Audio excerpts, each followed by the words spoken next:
around dirt bikes my entire life. I've rode dirt bikes my whole life, and I never even like dawned on me to even think about this until I read the manual,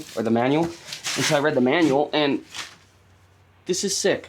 So let's say you're gonna put a bigger sprocket on, right? And you like where your wheel base is.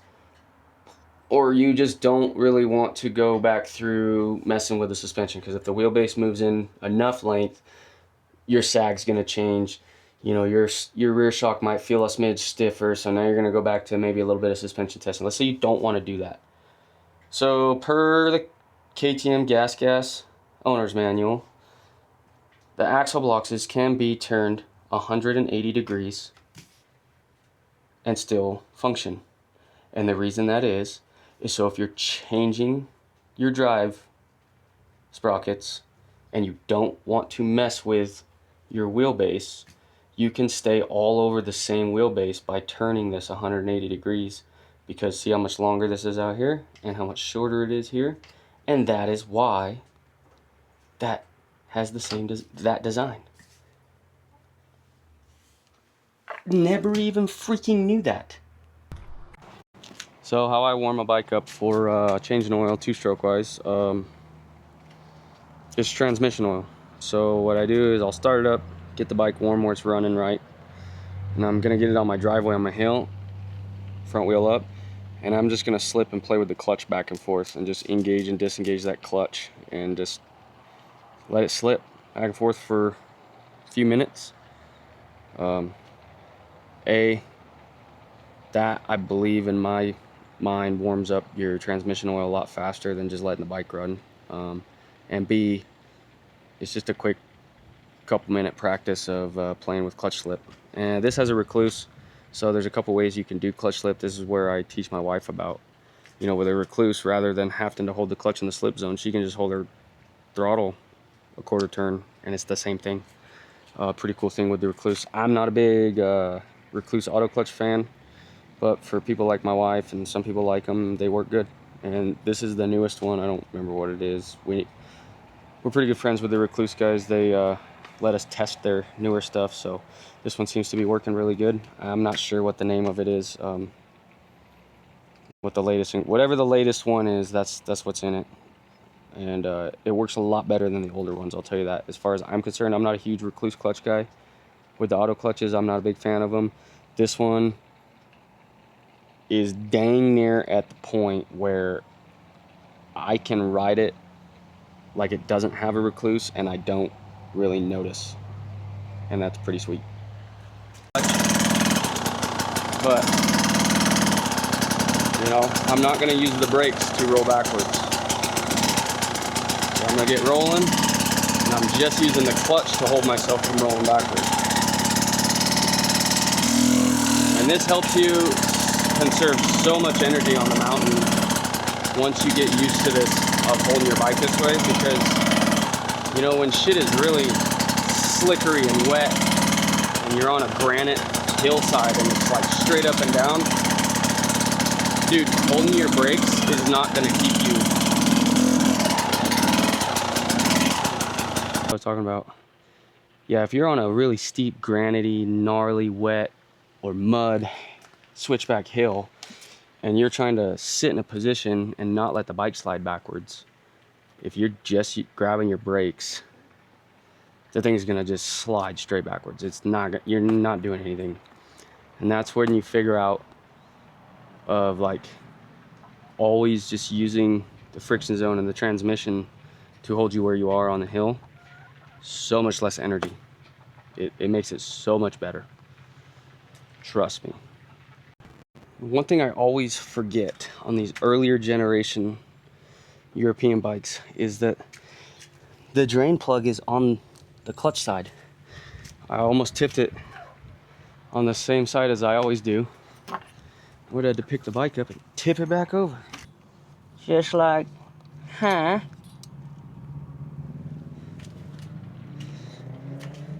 I'll tell you what, if it's one thing to make consideration of, the fluid on this thing looks so freaking new that it probably doesn't even need changed. Like, but anyways, this is my little drain tube. Everybody knows about them nowadays. They're nothing new. There used to be a little trick or hack, but in today's world and the internet, just like riding spots and fishing spots, I don't have to go over what it is. Everybody already knows about them. Screw it, I'll deal with it after I dump oil. We'll deal with the bag. Dude, trust me. But yeah, I have to say, Recluse, that's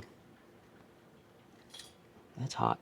Not bad. That is clean, very clean. I have not cleaned the oil plug. Take a look at that.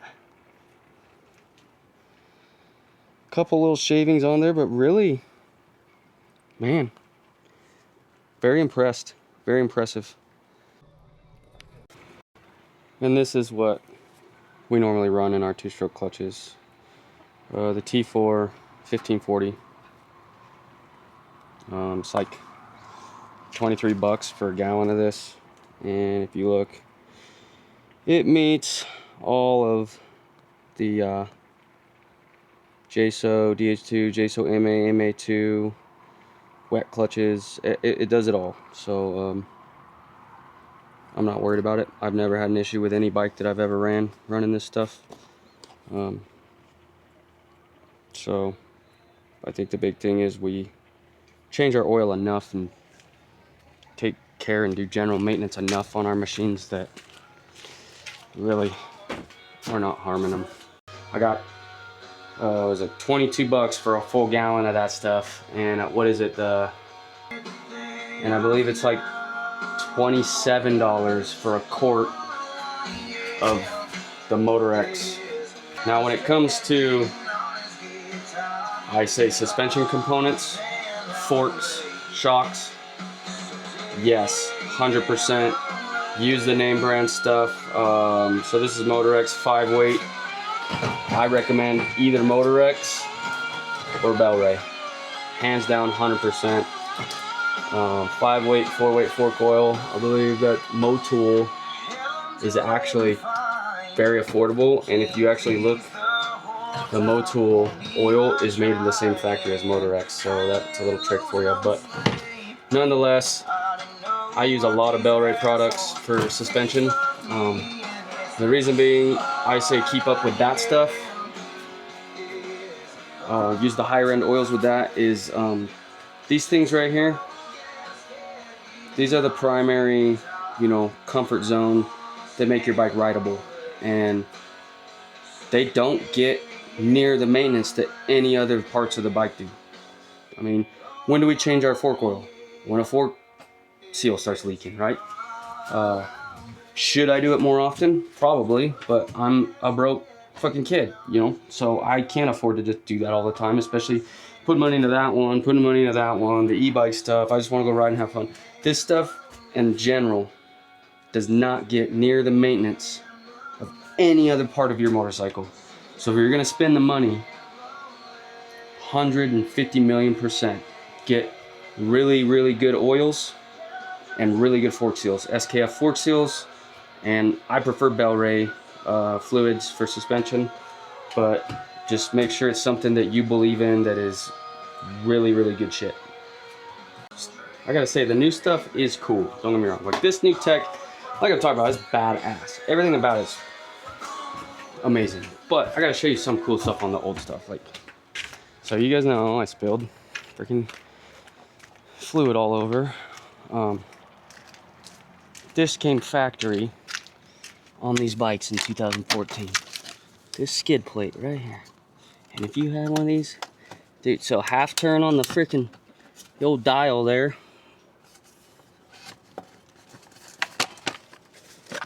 And your whole skid plate's off. Just like that.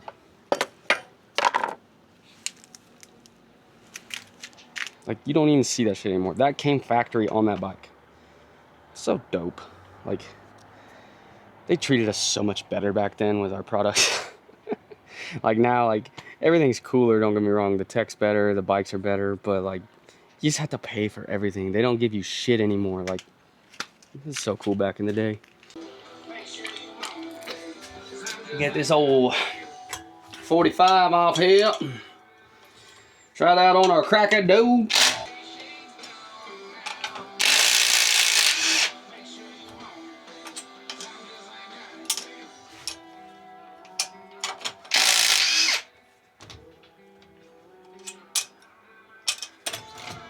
A bunch of time and hours later, when it was all seized on there with river water and dust and grime. Bada bang, bada boom. Look at that. 48 tooth. And I stick with steel sprockets. Aluminum is just junk. Sorry. I'm sorry. Your aluminum sprocket does not make you faster. I'm sorry. Oh, Sheet and Loctite it up. Time to throw them on.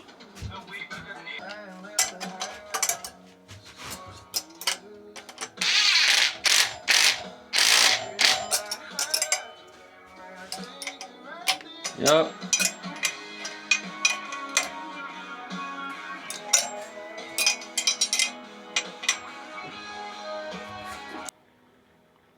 And down in there. Help her out a little. I'm gonna help her out a little, son.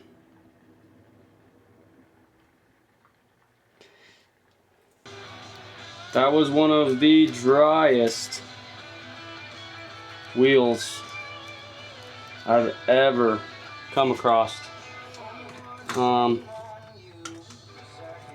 think that's gonna lead me to tear into a lot of stuff on this bike and double and triple check all the spots that should have grease or lubrication.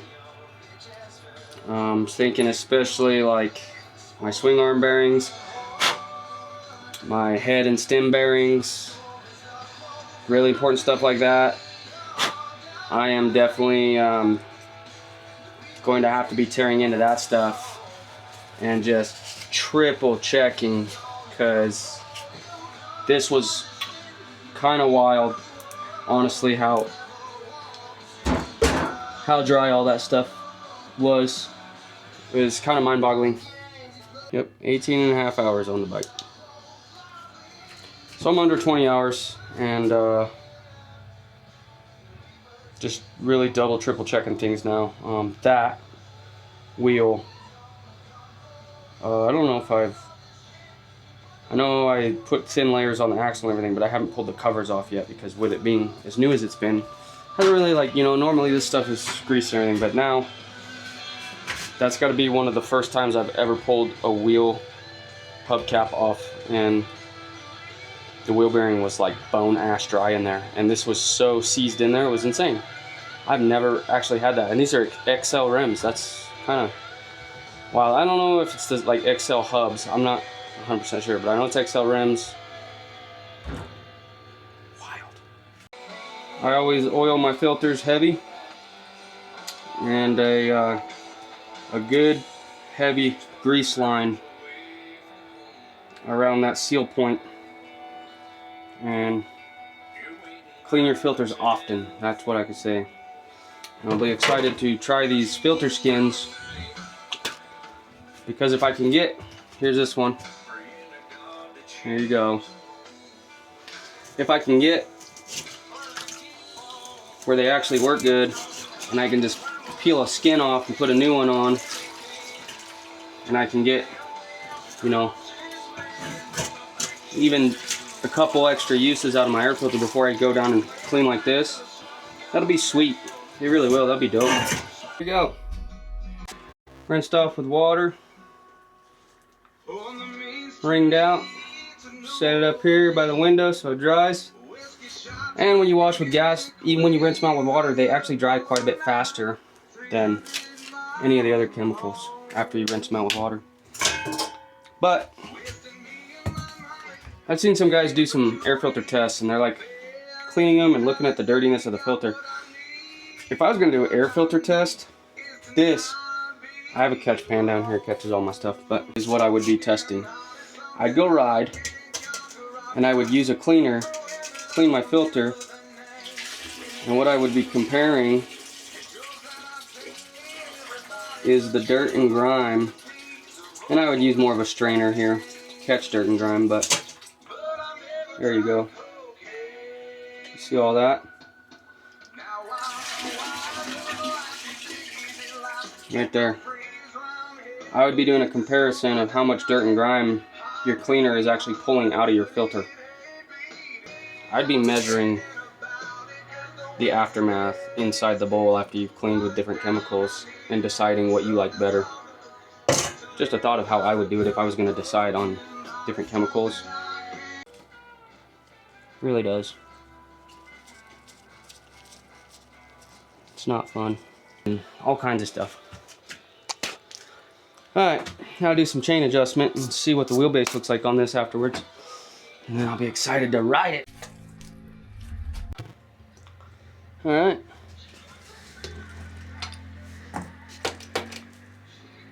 Good to go. And just a little layer in here. Like I said, with this stuff, a little goes a long way. Especially if you're doing consistent maintenance on your stuff. It doesn't need a lot. It makes a difference. Like, legitimately makes a difference. They're pretty impressive how just a little bit of grease and making sure you don't got grit and anything in there can really butter up your clutch pull. With these TBI bikes, I've never had an issue, but it always wigged me out, is this radiator hose literally would come down and it was like so freaking close to this pipe that you almost could barely see light through it if you looked at the right angle. And I always just had this, I mean, these TBI bikes get freaking hot. They run very hot. And it always just wigged me out that I was going to get a pinhole here, and then it would sit on here and evaporate. I wouldn't even notice, probably wouldn't even smell it if it leaked, and you just wouldn't know. And so for right now, I just took a zip tie, and it's not tight, but I just went around the frame and kind of helped scooch it over. I also loosened my radiator hose and twisted it down a little and then tightened it back up and then did the zip tie. And it pulls it over, and there's also a good gap against the frame so it's not rubbing on that, and it's not rubbing there. And this thing doesn't seem like it wants to move, so I don't think I have to worry about that getting close to it. So just a little peace of mind for me, because I was wigging out every time I rode this thing. I'd be like looking down there and trying to make sure that I didn't have a hole in my radiator hose, because it is hot today.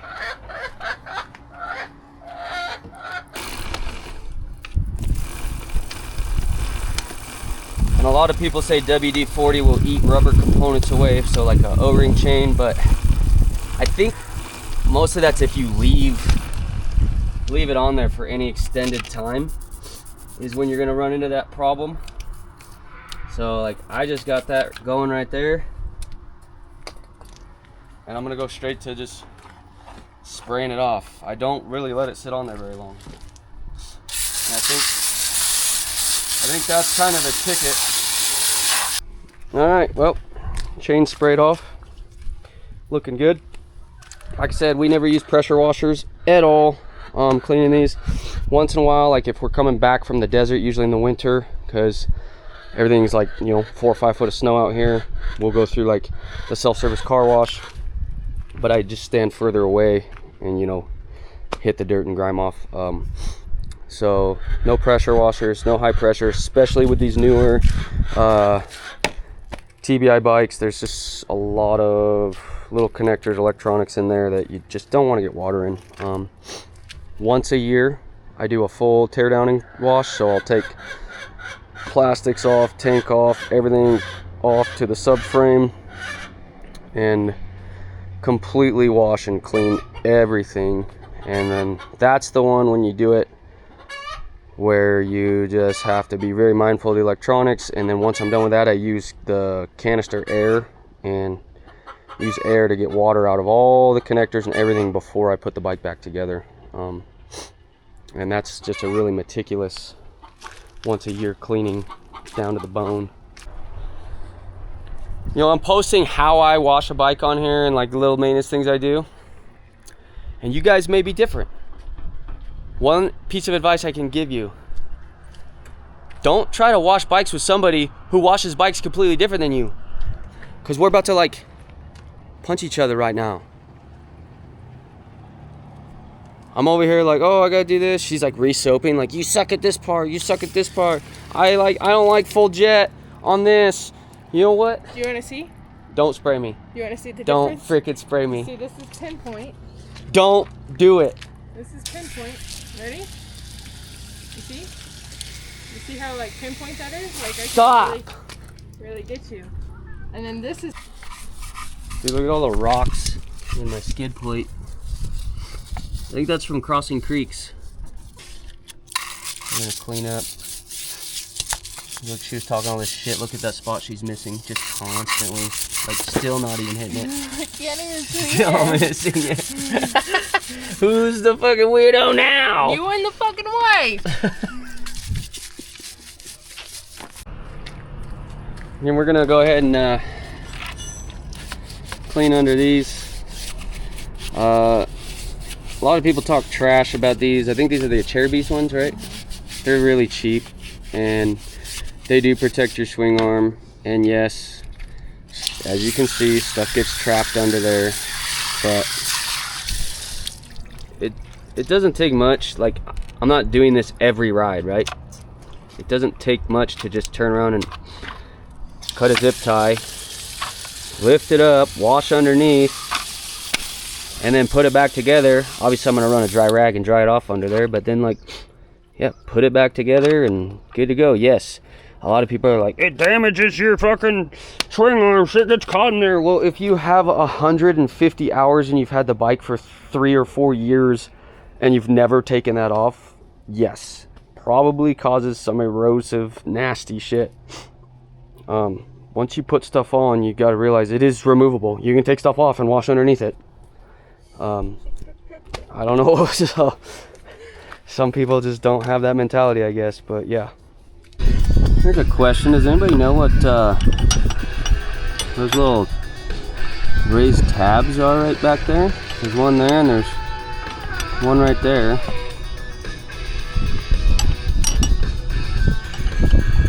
Anybody know what that's for?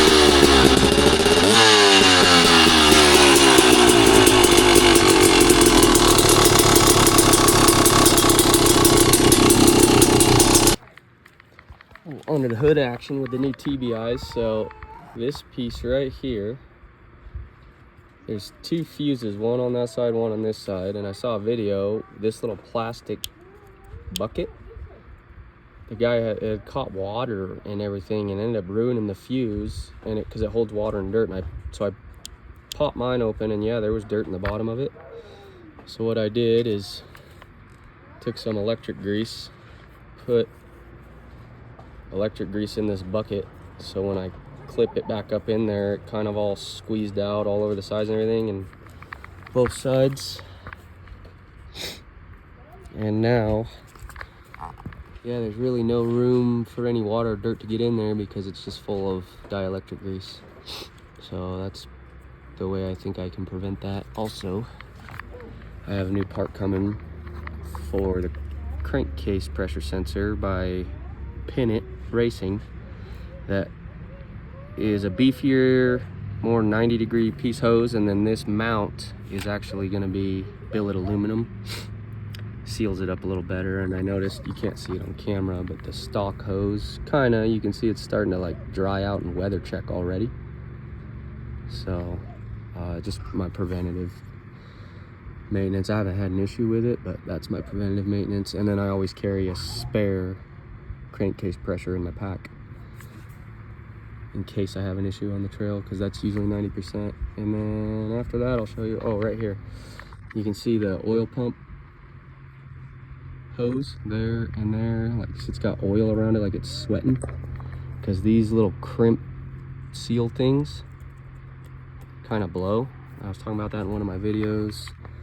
You can see under there how I replaced that one with an actual hose clamp. So now that I have everything off, I'm going to replace these ones with actual hose clamps, and that'll solve that issue. There, as you can see, actual hose clamps on there, and that thing won't sweat anymore.